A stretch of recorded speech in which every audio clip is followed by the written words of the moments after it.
Valérie Rabault, rapporteure générale de la Commission des finances, de l'économie générale et du contrôle budgétaire.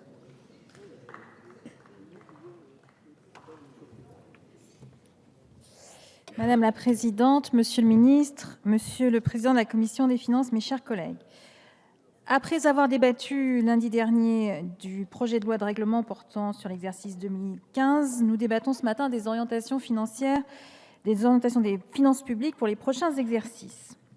Alors je crois que ce débat se déroule à un moment où, mes chers collègues de l'opposition, je me tourne vers vous, les objectifs 2015 ont été atteints en matière de finances publiques. Baisse du déficit public, plus que ce qui avait été voté. Légère baisse des prélèvements obligatoires et stabilisation comme jamais, Madame Dalloz, dans notre histoire, des dépenses publiques. Alors oui, mesdames et messieurs de l'opposition, les objectifs de 2015 en matière de gestion des finances publiques ont bel et bien été atteints. Oui, ils le sont, et oui, ils mettent un terme à une dérive constante des finances publiques depuis de nombreuses années.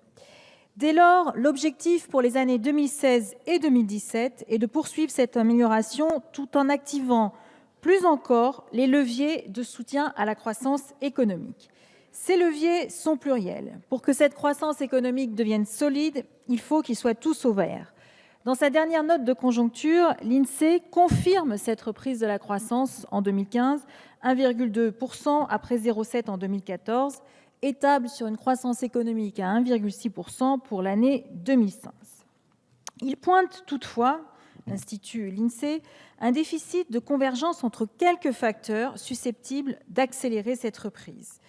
À une conjoncture externe inchangée, le challenge est donc pour nous, pour l'économie française en 2016 et 2017, d'activer ces facteurs internes de création de richesse. Le principal facteur à mobiliser est l'investissement. Et je salue les efforts qui ont été entrepris en 2015 et poursuivis en 2016 par les entreprises. Grâce au CICE et au pacte de responsabilité, entre autres, elles ont réussi à reconstituer leurs marges pour atteindre, selon les prévisions de l'INSEE, 32,3% de leur valeur ajoutée en 2016. Toujours selon l'INSEE, les entreprises investiraient en 2016 12 milliards de plus d'euros par rapport à 2015. Alors, je ne vais pas vous faire la langue de bois, les 2 points qui sont encore insuffisants portent sur l'investissement des ménages et l'investissement public. Ces 2 axes sont cruciaux pour affermir et renforcer notre croissance. Aussi, je salue les annonces qui ont été faites par le Président de la République et le gouvernement ces derniers jours pour maintenir le fonds de soutien à l'investissement local en 2017 et même le porter à 1,2 milliard d'euros.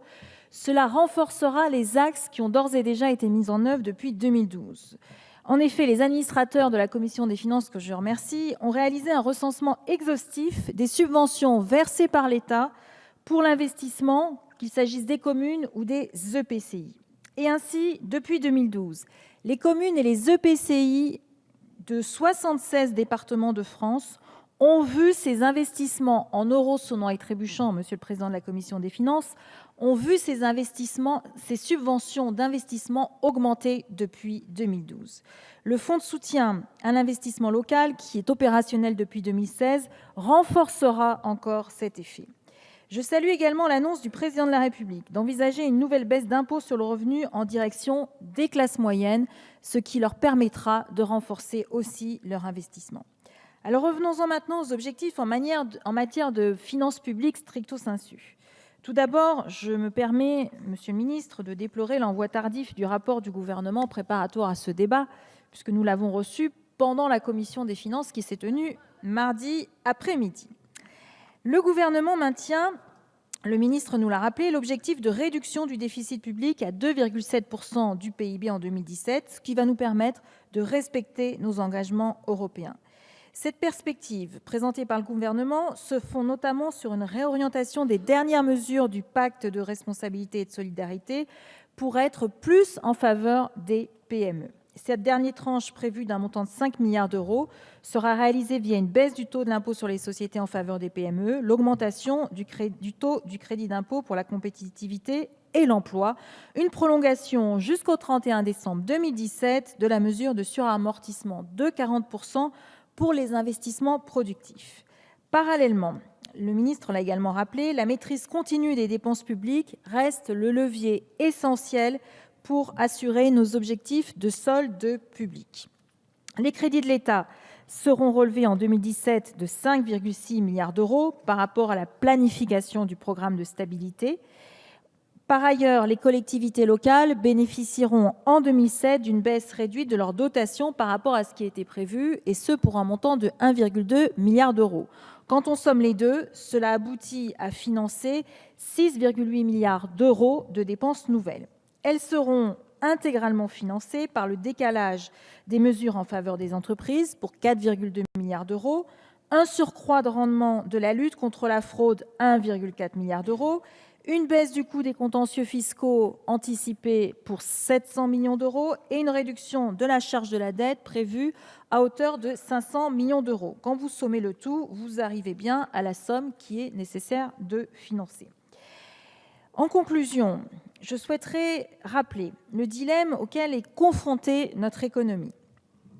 Un redressement des finances publiques est nécessaire, parce que ne pas procéder, comme certains le recommandent ici sur les bancs de la droite, à un redressement de ces finances publiques induirait une perte de confiance de nos partenaires et des investisseurs qui financent notre dette.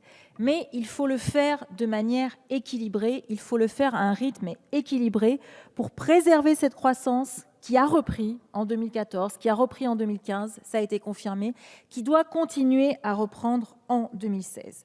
Le gouvernement propose cette voie médiane en préservant les moteurs de la croissance économique et de la reprise. L'un de ces moteurs est l'investissement, et je crois que ce sera le grand sujet de l'année 2016 et aussi de l'année 2017, et je salue les orientations qui ont été portées en ce sens par le gouvernement. Merci.